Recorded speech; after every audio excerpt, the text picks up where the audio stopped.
तो दोस्तों माज़रत चाहता हूँ कि लास्ट वीडियो कट हो गई थी, ठीक है, स्टोरेज फुल होने के बाइस। तो अभी हम इनको भी ऐड करने वाले हैं, ठीक है, केज के अंदर। माशाल्लाह दोनों ही का कलर बहुत बहुत बेहतरीन है, ठीक है। ये ग्रे, ये ब्लू, ठीक है।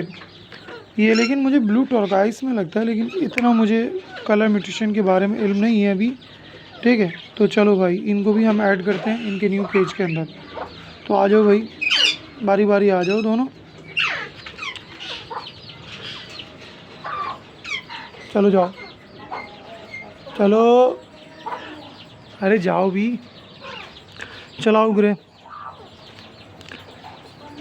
अच्छा, जो सुमेरा बाजी ने जो इनके नाम रखे हैं वो है स्काई, ठीक है, और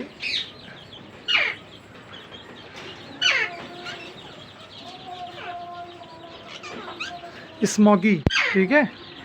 ग्रे वाले का नाम है स्मोकी, जबकि ब्लू वाले का नाम है स्काई, ठीक है। तो अल्हम्दुलिल्लाह ये अपने न्यू यानी कि घर के अंदर शिफ्ट हो चुके हैं।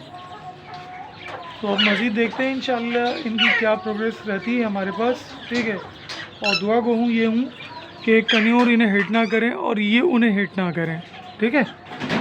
तो चलें फिर मिलते हैं इंशाल्लाह नेक्स्ट वीडियो में। जब तक दीजिए मुझे इजाज़त, अल्लाह निगहबान।